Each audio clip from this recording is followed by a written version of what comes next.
నమస్తే, welcome to స్వతంత్ర. నేను మురళి. ముందుగా హెడ్లైన్స్ చూద్దాం. ఏపీలో హీటెక్కిన రాజకీయం. పవన్ చంద్రబాబుపై వైసీపీ నేతల కౌంటర్.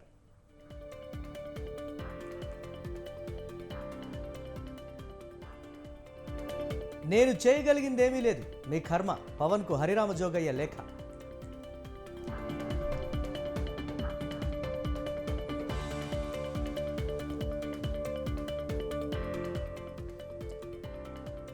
మల్కాజ్గిరిలో తేల్చుకుందాం. రేవంత్ రాజీనామా చేసి రావాలన్న కేటీఆర్.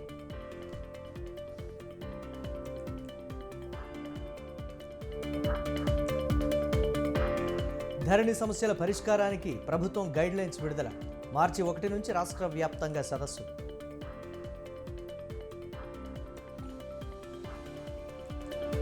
తెలంగాణలో మెగా డిఎస్సి నోటిఫికేషన్ విడుదల. 11,062 పోస్టుల భర్తీకి గ్రీన్ సిగ్నల్.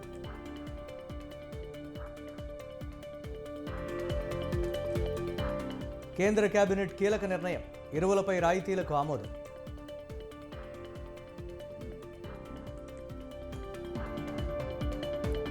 లాభాల్లో ముగిసిన స్టాక్ మార్కెట్. 72,000 దాటిన సెన్సెక్స్.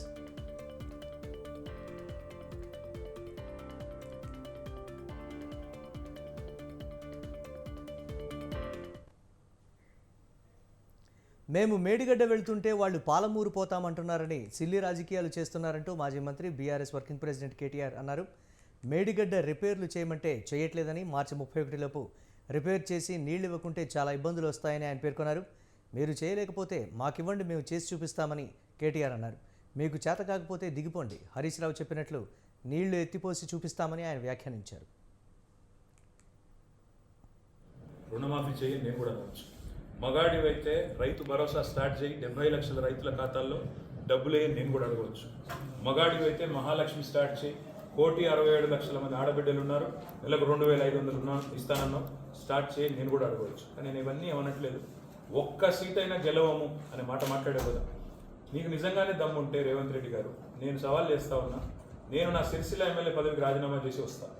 నువ్వు నీ ముఖ్యమంత్రి పదవికి, కొడంగల్ ఎమ్మెల్యే పదవికి రాజీనామా చేసిరా. నీ సిట్టింగ్ సీటు మల్కాజ్గిరిలో ఇద్దరం కొట్లాడదాం.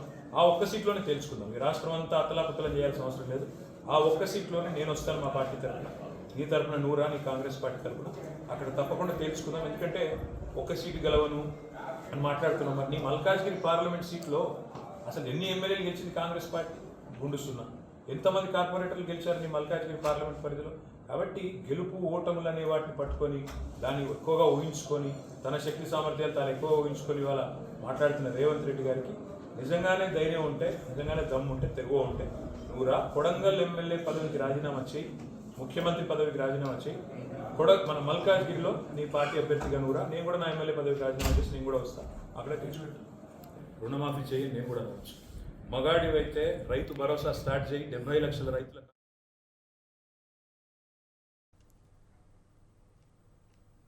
సిడబ్ల్యూసీ మెంబర్ వంశీచంద్ రెడ్డి మాజీ ముఖ్యమంత్రి కేసీఆర్కు సవాల్ విసిరారు.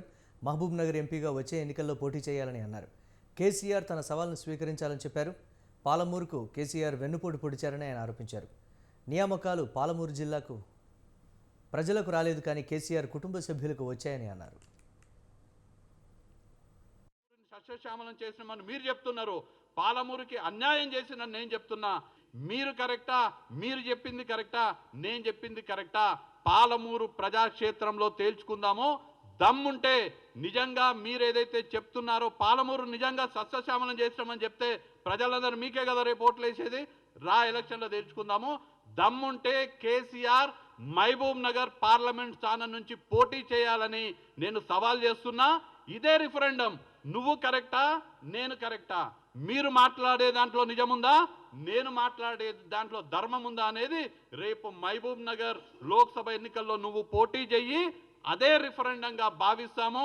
ఒకవేళ ఆ ఎన్నికల్లో అదే రిఫరెండం కేసీఆర్ భరతం మొత్తం కూడా, కేసీఆర్ బండారం మొత్తం కూడా ఆ ఎన్నికల్లో బయట పెడతాము. మా సవాల్ని స్వీకరించాలని కేసీఆర్ని పాలమూరు ప్రజల తరపున. మాజీ సీఎం కేసీఆర్పై మంత్రి పొంగులేటి శ్రీనివాసరెడ్డి ఘాటు విమర్శలు చేశారు. కేసీఆర్ కాళేశ్వరం ప్రాజెక్టును బ్రహ్మాండంగా కట్టామని గొప్పలు చెప్పుకున్నారని అన్నారు. కాళేశ్వరంలో ఎంత తిన్నారో లెక్కలు చెప్పాల్సి వస్తుందని కేసీఆర్ అసెంబ్లీకి రాలేదన్నారు. ధరణి పేరుతో కల్వకుంట్ల కుటుంబం చేసిన భూ కబ్జాలపై చర్యలు తీసుకుని కేసీఆర్కు స్వాధీనం చేసుకున్న మొత్తం భూమిని వెనక్కు లాక్కుంటామని అన్నారు. 10 ఏళ్లు నిరంతరాయంగా దోపిడీకి పాల్పడి ధనిక రాష్ట్రాన్ని అప్పుల పాలు చేసిన కల్వకుంట్ల కుటుంబాన్ని రాజకీయంగా ఉరితీయాలని అన్నారు.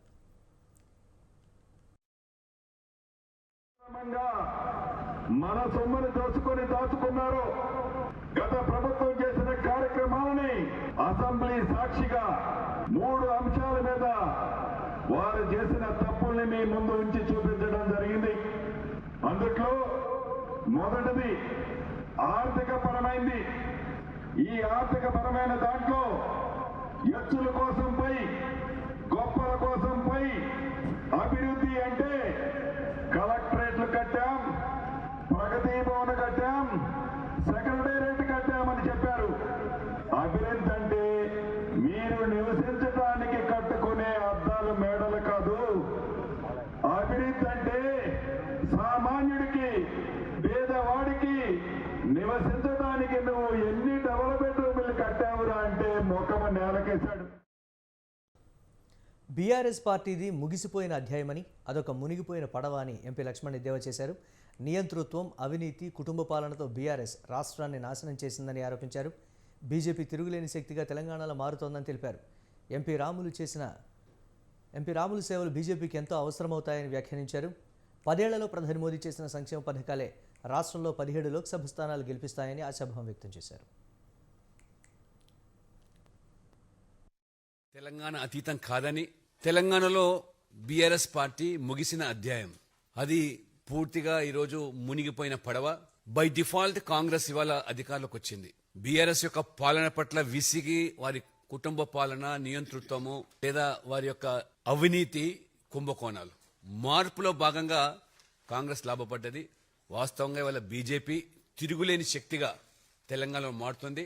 కాబట్టి వారిని వాళ్ళ పార్టీలో రాములు గారు చేరడం అంటే మోదీ గారు ఏదైతే ఇవాళ అభివృద్ధి ఎజెండాతోని పేదల సంక్షేమము, ఇవాళ దళితుల, బడుగు వర్గాల, ఓబీసీల పక్షపాతిగా వాళ్ళ రైతులకు, మహిళలకు, యువతకు వారు ఏదైతే ఈ 10 సంవత్సరాలు చేశారో ఖచ్చితంగా ఈ 10 సంవత్సరాలు కూడా తెలంగాణకు పెద్ద ఎత్తున నిధులు కల్పించి అభివృద్ధితో పాటు అనేక సంక్షేమ పథకాలు వెళ్లడం జరిగింది. కాబట్టే ఇవాళ వారే కాదు అనేక మంది వాళ్ళ పార్టీలో చేరడానికి ముందుకొస్తున్నారు. ఇవాళ వాటితో పాటు లోక్నాథ్ రెడ్డి జిల్లా పరిషత్ చైర్మన్ గా మరి వారు కూడా ఇవాళ వరపర్తి బీఆర్ఎస్ పార్టీ నుంచి బీజేపీలో చేరుతున్నారు. ప్రపంచం మొత్తం భారతదేశం వైపు చూస్తుంది.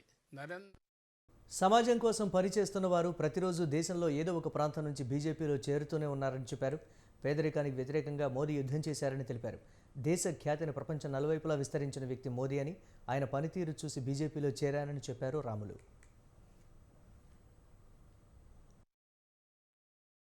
నరేంద్ర మోడీ గారి నాయకత్వంలో భారతదేశం దినదినాభివృద్ధి చెందుతూ ప్రపంచమే భారతదేశం అన్న విధంగా పనిచేస్తున్నటువంటి నరేంద్ర మోడీ గారి నాయకత్వం బలపడుతున్నటువంటి తరుణంలో మరి నాడు నా నియోజకవర్గం అభివృద్ధి కావాలి, ప్రజలందరూ కూడా సుఖ సంతోషాలతో ఉండాలని చెప్పి, అదేవిధంగా అన్నిటికంటే ముఖ్యంగా నరేంద్ర మోడీ గారు తెలంగాణకు వచ్చిన సందర్భంలో అక్కడ ఒక ప్రధానమైనటువంటి సమస్య ఉంది. అది ఎస్సీ వర్గీకరణ. దానికి సాక్షాత్ ప్రధానమంత్రి గారు మాట ఇవ్వడం జరిగింది. ఎస్సీ వర్గీకరణకు కృషి చేస్తున్నటువంటి మందకృష్ణ గారికి హామీ ఇవ్వడం జరిగింది. ప్రజలందరూ కూడా హర్షిస్తున్నారు. మాకైతుంది, మాకు న్యాయం జరుగుతుంది అని చెప్పేటువంటి ఆలోచనతో ఉన్న స్థానంలో అందులో నా వంతు కర్తవ్యంగా నేను కూడా మరి ఫాలో అయితే నరేంద్ర మోడీ గారితో ఏకీభవిస్తూ తప్పనిసరి. తెలంగాణలో ప్రభుత్వాన్ని ఏర్పాటు చేస్తామని కేంద్ర మంత్రి నితిన్ గడ్కరీ ఆశాభావం వ్యక్తం చేశారు. కొమరం భీం క్లస్టర్ విజయ సంకల్ప యాత్రలో పాల్గొన్న ఆయన నిన్న బీఆర్ఎస్, నేడు కాంగ్రెస్ పాలనలో అవినీతి అక్రమాలు తప్ప ప్రజా సంక్షేమం ఎక్కడా లేదని విమర్శించారు. దేశ ముఖ చిత్రాన్ని మార్చే శక్తి బీజేపీకి మాత్రమే ఉందన్నారు. కాంగ్రెస్ పాలనలో అనేక గ్రామాలు అధ్వానంగా తయారయ్యాయని మండిపడ్డారు. రోడ్లు, తాగునీటి సౌకర్యాలు లేక ప్రజలు అవస్థలు పడుతున్నారని అన్నారు. ప్రభుత్వ ఆసుపత్రులు అందుబాటులో లేక అనేక గ్రామాలు ఖాళీ అయ్యాయని అన్నారు.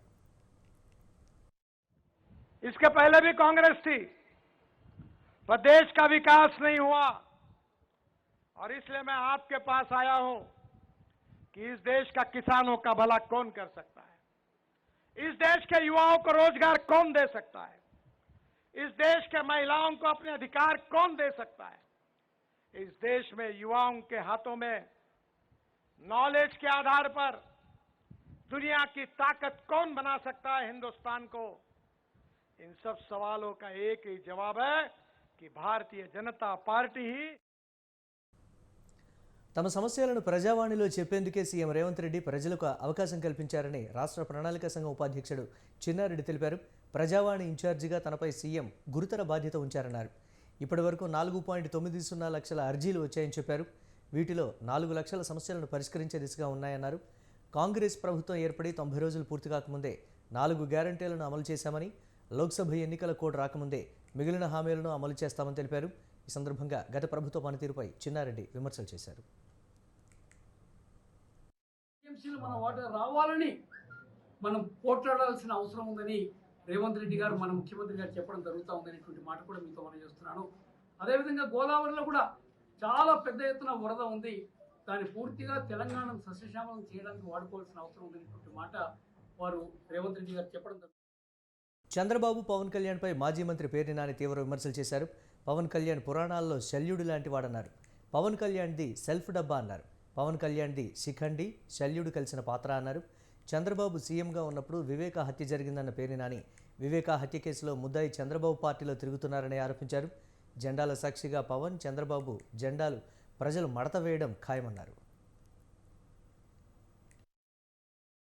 చాలా అసలు మామూలుగా సినిమా డైలాగులన్నీ కూడా బట్టి చంద్రబాబు మాట్లాడుతుంటే వెనక కుర్చీలో కూర్చుని ప్రాక్టీస్ చేసి ఈ డైలాగ్ ఇట్లా చెప్పాలని చెప్పిన మాటకి అంటే సినిమా షూటింగ్ యాక్షన్ అని చెప్పే ముందు కుర్చీలో కూర్చుని మాట్లాడుకున్న బాణీలో ఆయన మొత్తం ఈ రాసుకొచ్చిన సినిమా వాళ్ళు రాసిచ్చినట్టున్నారు ఎవరో ఆ రాసుకొచ్చిన అన్ని మాట్లాడుతూ ఆయన చెప్తాడు, జూబ్లీ హిల్స్ సొసైటీలో జగన్ నువ్వేం చేశావో నాకు తెలుసు, చెక్ పోస్ట్ లో ఏం చేసావో నాకు తెలుసు, కంటకి రెస్టారెంట్ లో ఏం చేసేవాడివో నాకు తెలుసు అన్నాడు. ఎంతసేపు జగన్ గురించి నాకు తెలుసు అని చెప్పడం ఎందుకు? Blackmailing. టన్నుల కొద్దీ సమాచారం ఉందంటే జగన్మోహన్ రెడ్డి గురించి అతని దగ్గర, పవన్ కళ్యాణ్ దగ్గర ఈ టన్నుల కొద్ది కాదు 1 కేజీ సమాచారం ఉన్న వద్దని ఎవడన్నా ఏడిచాడా?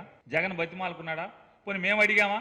అమ్మమ్మ పవన్ కళ్యాణ్ గారు దాయి బాబు దాయి ఇప్పబాకు నీ టన్నుల సమాచారాన్ని దాచుకోమని చెప్పాను. నీకు చేతనైతే నీ దగ్గర టన్నులు ఏమున్నాయో బయటెట్టు. నువ్వు నిజంగా నికార్సైనోడివి అయితే బయటెట్టు.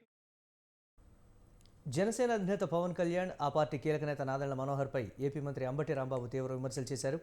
జగన్ను పాతాళానికి తొక్కేస్తానని పవన్ అన్నారని, పవన్ గొప్ప లేక జగన్ గొప్ప అనేది జన సైనికులు చెబుతారని అన్నారు. పవన్ అంటే తనకు ఎంతో గౌరవం ఉందని, ఆయన మంచి నటుడని అంబటి అన్నారు. అయితే ఆయన రాజకీయాలకు పనికిరారని చెప్పారు.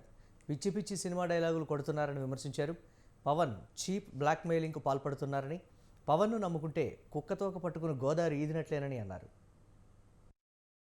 గారిని దేహి అని నేను తీసుకొచ్చాను 24 సీట్లు అనేటువంటి పద్ధతుల్లో మాట్లాడుతున్నామంటే సిగ్గుందా లేదా నేను అడుగుతా ఉన్నా.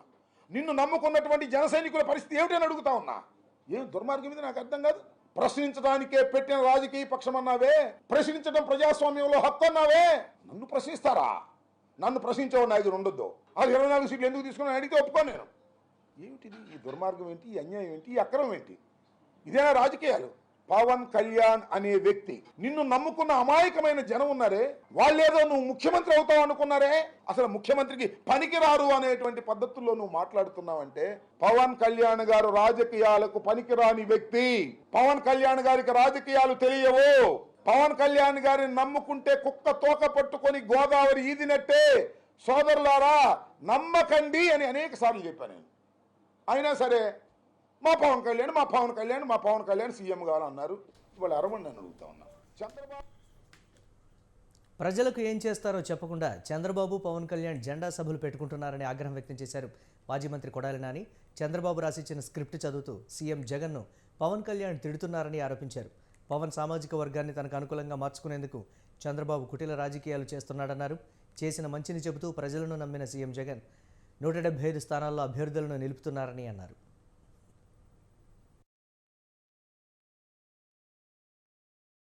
ఘాటికి చెప్పు దెబ్బ అని చెప్పి చంద్రబాబు నాయుడు దవడ పళ్ళు రాలిపోయేటట్టు ఈ రాష్ట్రంలో కాపు సామాజిక వర్గం చంద్రబాబు నాయుడు పళ్ళన్నీ రాలిపోయి ఇంకొకసారి ఇటువంటి పిచ్చి ప్రయత్నాలు చేయకుండా వాడికి బుద్ధి చెబుతారు.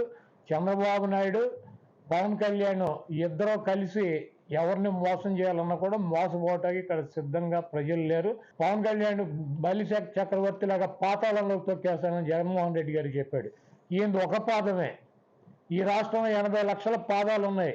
పవన్ కళ్యాణ్ని నాశనం చేస్తున్నటువంటి చంద్రబాబు నాయుడిని 80 లక్షల పాదాలతో చంద్రబాబు నాయుడిని ఇంకా ఎప్పుడు జీవితంలో పైకి లేకుండా పాతాళంలోకి తొక్కి ఆయన్ని సమాధి చేయబోతున్నారు. తప్పకుండా టీడీపీ అధినేత చంద్రబాబు నాయుడుపై మంత్రి కొట్టు సత్యనారాయణ తీవ్ర విమర్శలు చేశారు. చంద్రబాబు చేసిన పనులకు తగిన శాస్తి జరిగిందన్నారు. ఆలయాలను జగన్ తిరిగి నిర్మిస్తున్నారని తెలిపారు. బాబు పాలనలో ఆయన చేసిన పనుల వల్లే రాష్ట్రంలో దుర్భిక్షం ఏర్పడిందన్నారు. కేవలం ఓట్ల కోసమే తమ పథకాలను పవన్, బాబు తప్పుపడుతున్నారని ఆరోపించారు. ఆ ఇద్దరి డ్రామాలను కాపులు గమనిస్తున్నారని అన్నారు. పవన్ కళ్యాణ్ని నమ్ముకొని మార్పు కోరితే కుక్కతోక పట్టుకుని గోదావరి ఈదినట్లేనని అన్నారు. విజయవాడ నడిబొడ్డులో ఉన్న పురాతనమైన ఆలయాల్ని నిర్దాక్షిణ్యంగా కూలగొట్టి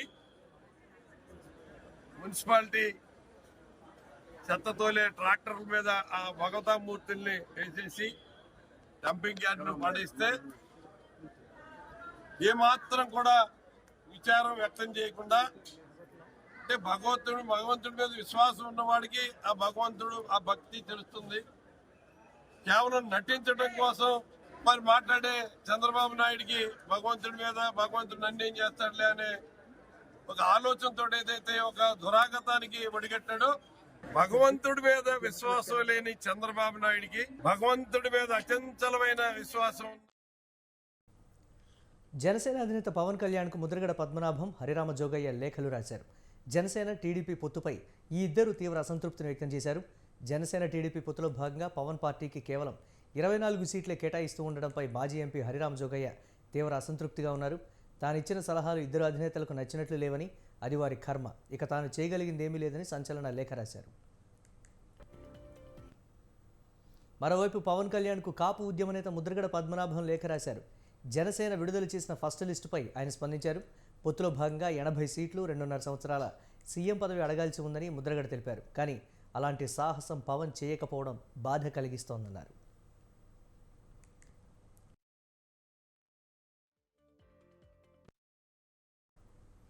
ఏపీలో 5 ఏళ్లుగా దోపిడీ పాలన సాగించిన వైసీపీ ప్రభుత్వం ఈసారి ఎన్నికల్లో దొంగ ఓట్లనే నమ్ముకుందని బీజేపీ రాష్ట్ర అధ్యక్షురాలు పురంధేశ్వరి ఫైర్ అయ్యారు. తిరుపతి లోక్సభ ఉప ఎన్నిక సమయంలో ఆ పార్టీ చేసిన అక్రమాలే అందుకు నిదర్శనమని అన్నారు. ఒక్క తిరుపతి అసెంబ్లీ నియోజకవర్గంలోని 35,000 నకిలీ ఓటర్ కార్డులు తయారు చేశారంటే ఇంతకంటే అన్యాయం ఉంటుందా? ప్రజాస్వామ్యాన్ని అపహాస్యం చేయడమేనని మండిపడ్డారు. ఇలాంటి చర్యల ద్వారా ఎన్నికల సంఘాన్ని ధిక్కరించడం తప్ప మరొకటి కాదని తెలిపారు. విదేశాల్లో ఉన్న వాళ్ళు ఎంతమంది, లేదా ఇతర రాష్ట్రాల్లోనూ ఇతర ప్రాంతాల్లోనూ ఉండి ఓటు వేయడానికి రానటువంటి వారెవరు? ఒక్క తిరుపతి నియోజకవర్గంలో, అసెంబ్లీ నియోజకవర్గంలో 35,000 ఫేక్ ఓటర్ కార్డ్స్ తయారు చేశారంటే అసలు ఇంతకంటే అన్యాయం ఉంటుందా? ప్రజాస్వామ్యాన్ని అపహాస్యం చేయటం ఇది, ఈసీఐని ఛాలెంజ్ చేయటం. కనుకనే వెంటనే మనం రుజువులతో పాటు ఎప్పుడైతే మనం ఉత్తరం రాయడం, వారిని కలవడం, ఆ రుజువును కూడా వారికి ఇచ్చాము పెన్ డ్రైవ్లో. వారు అవన్నీ కూడా చూసుకుని చీఫ్ ఎలక్షన్ కమిషనర్ గారు వారు ప్రక్రియ ఆల్రెడీ స్టార్ట్ చేసి ఐఏఎస్ ఆఫీసర్ మీద కలెక్టర్ని సస్పెండ్ చేశారు. వైసీపీ నేతలను యాదృచ్ఛికంగా కలిశానని మాజీ ఎమ్మెల్యే జలీల్ ఖాన్ అన్నారు. ఏ పార్టీలో ఉంటాను అనేది కాలం డిసైడ్ చేస్తుందన్నారు. విజయవాడ పశ్చిమ సీటు జనసేన ఇచ్చినా 2 పార్టీల్లో అభ్యర్థుల మార్పులు జరుగుతున్నాయని అన్నారు. తాను పశ్చిమలో సీటు కోసం ఫైట్ చేస్తున్నట్లు తెలిపారు. ఏదేమైనా వచ్చే ఎన్నికల్లో పోటీలో ఉంటానని స్పష్టం చేశారు. పశ్చిమలో అన్ని కులాల వారు మా కుటుంబాన్ని ఆదరిస్తారని తెలిపారు. గత ఎన్నికల్లో స్వల్ప తేడాతో తన కుమార్తె ఓటమి పాలైందన్న జలీల్ ఖాన్ వైసీపీకి అభ్యర్థులు దొరకడం లేదన్నారు. తనకు సీటిస్తే 30,000 మెజారిటీతో గెలుస్తానని అన్నారు. 2-3 రోజుల్లో కూడా మంచి పరిణామాలు వస్తాయని నేను ఆశిస్తున్నా. ప్రజలు కూడా ఎదురు చూస్తున్నాను. కాబట్టి భవిష్యత్తు కూడా నాకు నాతోనూ కుటుంబ సభ్యులుగా చూస్తామని ఆయన హామీ కూడా ఇవ్వండి. కాబట్టి క్యాండిడేట్ అని ఆయన కనీసం మినిమం 5,000 ఓట్లైనా కెపాసిటీ కలిగిన వాడు కావాలి. రెండోది పోల్ మేనేజ్మెంట్ చేసే కెపాసిటీ ఉండాలి క్యాండిడేట్. వైసీపీ నాయకుల అవినీతిని బయటపెట్టి జైలుకు పంపిస్తామని మాజీ మంత్రి కాల్వ శ్రీనివాసులు హెచ్చరించారు. అనంతపురం జిల్లా రాయదుర్గ నియోజకవర్గంలో ఇటీవల జగనన్న కాలనీలో ఇళ్లు కూలడంతో బాధిత కుటుంబాన్ని ఆయన పరామర్శించారు. వైసీపీ ప్రభుత్వంలో మంజూరైన 100 జగనన్న ఇళ్ల నిర్మాణాలను నాసిరకంగా నిర్మిస్తున్నారని ఆరోపణలు వస్తున్నాయన్నారు. జగనన్న నాసిరకం ఇళ్ల నిర్మాణ పనులను విమర్శిస్తూ తక్షణమే జిల్లా కలెక్టర్కు కంప్లైంట్ చేస్తామని కాలువ శ్రీనివాసులు అన్నారు. రాబోయే టీడీపీ జనసేన ప్రభుత్వంలో అర్హులైన పేదలందరికీ నాణ్యమైన ఇళ్లు నిర్మించేందుకు కృషి చేస్తామని హామీ ఇచ్చారు. లేఅవుట్లో ఈరోజు గృహప్రవేశం జరగాల్సి ఉంది. హేమజ్యోతి అని ఒక గార్మెంట్ కార్మికురాలు, వాళ్ళ భర్త దివ్యాంగుడు. ఆమె చేతుల కష్టంతో కుట్టు మిషను ద్వారా వచ్చిన ఆదాయంతో 1,30,000 రూపాయలు 30వ వార్డు కౌన్సిలర్ భర్త గోరంట్ల సత్యనారాయణ అలియాస్ గిడ్డి సత్తికి ఆమె ఇచ్చింది. 1,80,000 రూపాయలు ప్రభుత్వం ఇచ్చింది. అంటే 3,10,000 రూపాయలు ఇస్తే కేవలం గోడలు టాప్ వేసి మిగతా. పవన్ కళ్యాణ్ ఎప్పటికీ ఎమ్మెల్యే కాలేరని ఎద్దేవా చేశారు ఎంపీ నందిగం సురేష్. ఎమ్మెల్యే కాలేక సినిమా ఆఫర్లు లేక పవన్ ఫ్రస్ట్రేషన్లో మాట్లాడుతున్నారని విమర్శించారు. పావలా బిళ్ళ చేసిన గోల 100 నోటు చేయదని అన్నారు. పవన్ను నమ్మే పరిస్థితిలో రాష్ట్ర ప్రజలు లేరని తెలిపారు. చంద్రబాబు జెండా పట్టుకొని పవన్ ఊపుతున్నారని, ఇంతకన్నా అవమానం ఉంటుందా అని నిలదీశారు. పాతాలని తొక్కటం ఆయనకు తెలుసు కాబట్టి, నిన్ను 2 చోట్ల గెలవనీ లేదు కాబట్టి, ఆయన ఏంటో నీకు తెలుసు కాబట్టి నిన్న మీటింగ్లో దాదాపుగా 200 సార్లు ఆయన పేరెత్తావు నువ్వు. చంద్రబాబు నాయుడు అనే వ్యక్తి గురించి పొగుడుకో ఏమైనా చెప్పుకో. ఎందుకంటే మీ అన్న పార్టీ పెట్టినప్పుడు చంద్రబాబు నాయుడు దొంగ, నువ్వు మాట్లాడిన మాటలు. 2014లో దొర, 2019లో దొంగ, 2024లో దొర. ఇది నీ భాష. జనం పిచ్చోళ్ళ, నీ మాటలు నువ్వు మారిస్తే నువ్వేమన్నా దేవుడువా? జగన్మోహన్ రెడ్డి గారు దమ్ముగా ధైర్యంగా ఒకే ఒక మాట అంటా ఉన్నారు, మీ ఇంట్లో మేలు జరిగితే ఓటు నాకేయండి, లేదంటే మీకు నచ్చిన వాళ్ళకి ఓటేసుకున్నాను. దానికి ఇక్కడ గుండె ఉండాలా. మీకేం గుండె ఇక్కడ జారుద్ది, ఇక్కడ జారుద్ది, అరికాళ్ళలో కూడా జారుద్ది. మాజీ ఐఏఎస్ అధికారి ఇంతియాజ్ వైసీపీలో చేరారు. సీఎం జగన్ సమక్షంలో వైసీపీ కండువ కప్పుకున్నారు. నిన్న ఐఏఎస్ పదవికి వాలంటరీ రిటైర్మెంట్ ప్రకటించారు ఇంతియాజ్. ఇవాళ సీఎం జగన్ సమక్షంలో వైసీపీలో చేరారు. కర్నూలు అసెంబ్లీ ఇన్ఛార్జ్ బాధ్యతలను ఇంతియాజ్కి ఇచ్చే అవకాశం ఉన్నట్టు తెలుస్తోంది. గౌరవ ముఖ్యమంత్రి శ్రీ వైఎస్ జగన్మోహన్ రెడ్డి గారి నాయకత్వంలో ఆయన చేస్తున్న సంక్షేమ పథకాలకు మరి నేను ఆకర్షితున్నాయి. మరి ఆయన సమక్షంలో ఈరోజు వైఎస్ఆర్ పార్టీలో చేరడం జరిగింది. వైఎస్ఆర్సీపీ పార్టీ అమలు చేస్తున్న నవరత్నాలు పథకాలు కానివ్వండి, ఇతర మనకు సంక్షేమ పథకాలు కానివ్వండి, అదేవిధంగా అభివృద్ధి కూడా మనకు జరగడము, వీటిని చూసిన తర్వాత ఎక్కడైతే పేదవాళ్లకు న్యాయం జరుగుతుందో, అంటే కుల మత వివక్షలు లేకుండా ఎటువంటి మనకు. మేడిగడ్డ విచారణకు కమిటీ ఏర్పాటు చేశారు. చంద్రశేఖర్ అయ్యర్ ఆధ్వర్యంలో మేడిగడ్డ విచారణకు ఎన్డీఎస్ఏ కమిటీ వేశారు. వచ్చే వారంలో ఎన్డీఎస్ఏ కమిటీ మేడిగడ్డ పరిశీలించి విచారణ ప్రారంభించనుందని కేంద్ర జలశక్తి సలహాదారు శ్రీరామ్ వెదిరే తెలిపారు. కాళేశ్వరం డిజైన్లు, ఇన్వెస్ట్మెంట్ను సిడబ్ల్యూసీ అప్రూవల్ చేయలేదని, 80,000 కోట్లు ఎందుకు ఖర్చు అవుతుంది అన్న ప్రశ్నలకు రాష్ట్రం సమాధానం ఇవ్వలేదని తెలిపారు. సిడబ్ల్యూసీ డిజైన్ల ప్రకారం ప్రాజెక్టులు కట్టాము అనేది కూడా అవాస్తవమన్నారు. ప్రాజెక్టుల నిర్మాణంలో రాష్ట్రాలను సిడబ్ల్యూసీ నమ్ముతుందన్న శ్రీరామ్ అందుకే డిజైన్లు చూడలేదన్నారు. 1 ఎకరాకు 100 క్వింటాళ్లు వస్తాయని కేంద్రాన్ని మ్యానిపులేట్ చేశారని తెలిపారు. 917 కోట్లు ఏదైతే ఖర్చు పెట్టిందని చెప్పినా కదా, స్పెక్యులేషన్ కాదు ఇది. This is a fact. Meeting మినిట్స్లో government of Telangana meeting minutes that have been sent to CWC for our perusal. ఏ దానికి ఎంత ఖర్చు పెట్టారో కూడా 2014లో కాంగ్రెస్ ప్రభుత్వం అయిపోయి బీఆర్ఎస్ ప్రభుత్వం వచ్చినప్పటి వరకు ఖర్చు పెట్టింది 11,917 కోట్లు అనే దానికి ప్రూఫ్ ఇది. నెక్స్ట్, నేను చెప్పే ప్రతి దానికి I will show the documented proof. ఇది సిడబ్ల్యూసీ ఇచ్చిన రిపోర్ట్. ఏదైతే 165 టీఎంసీలు లేవు, ఓన్లీ 63 టీఎంసీలు 67 టీఎంసీలే ఉన్నాయని సిడబ్ల్యూసీ చెప్పింది అని బీఆర్ఎస్ గవర్నమెంట్. ధరణి సమస్యల పరిష్కారానికి ప్రభుత్వం గైడ్లైన్స్ విడుదల చేసింది. మార్చి 1 నుంచి వారం రోజుల పాటు ధరణి సమస్యలను పరిష్కారానికి రాష్ట్ర వ్యాప్తంగా సదస్సులు నిర్వహించనున్నారు. 24వ తేదీన ధరణిపై సమీక్షించిన సీఎం రేవంత్ రెడ్డి ధరణి అప్లికేషన్లను వెంటనే క్లియర్ చేయాలని ఆదేశించారు. అందుకు అనుగుణంగా ధరణి కమిటీ కొన్ని సూచనలు చేసింది. తహసీల్దార్, ఆర్టీఓ, అడిషనల్ కలెక్టర్ల సమక్షంలో కమిటీలు ఏర్పాటు చేయాలని ఆదేశించింది. ఒక టైం లైన్ విధించి ఆ లోపల పెండింగ్ అప్లికేషన్లను క్లియర్ చేయాలని ఆదేశించారు. కరెక్షన్ చేసిన అప్లికేషన్ల వివరాలను ఎలక్ట్రానిక్స్ రికార్డ్స్లో భద్రపరచాలని సూచించారు.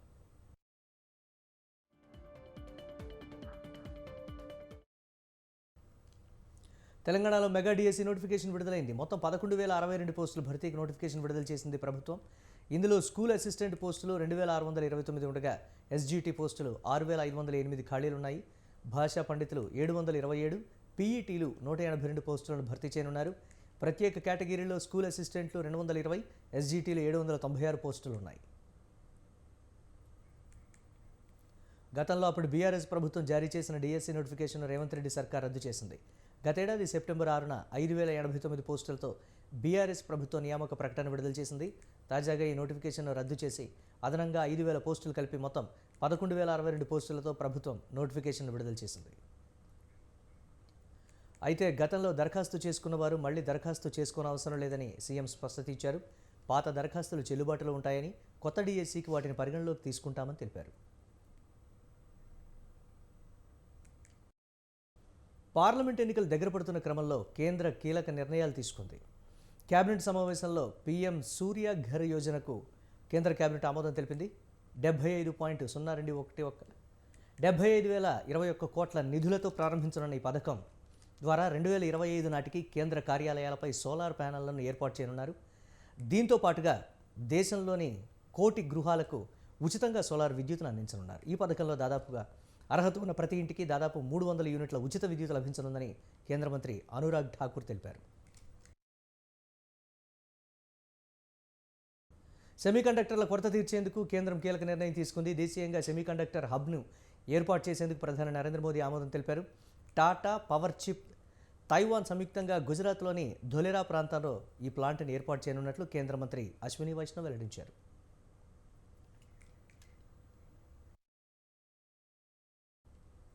పశ్చిమ బెంగాల్లోని సందేశ్ ఖాళీ కేసులో ప్రధాన నిందితుడు షాజహాన్ షేక్ను దాదాపు 55 రోజుల తర్వాత అరెస్టు చేశారు. ఉత్తర 24 పరిగణాల జిల్లాల్లోని సందేశ్ ఖలీలో భూ కబ్జాలు, మహిళలపై అత్యాచారాలు, లైంగిక వేధింపులకు పాల్పడినట్లు ఆరోపణలు ఎదుర్కొంటున్న తృణమూల్ కాంగ్రెస్ నాయకుడు షాజహాన్ను అరెస్టు చేయాలంటూ విస్తృతంగా నిరసన ప్రదర్శనలు జరిగాయి. షేక్ షాబుద్దీన్పై పలు కేసులు ఉన్నాయి. జనవరి 5న రేషన్ కుంభకోణానికి సంబంధించి తన ఇంటిపై దాడి చేసేందుకు వెళ్లిన ఈడీ అధికారులపై దాడి చేసి తరిమి కొట్టినప్పటి నుంచి షేక్ పరారీలో ఉన్నాడు.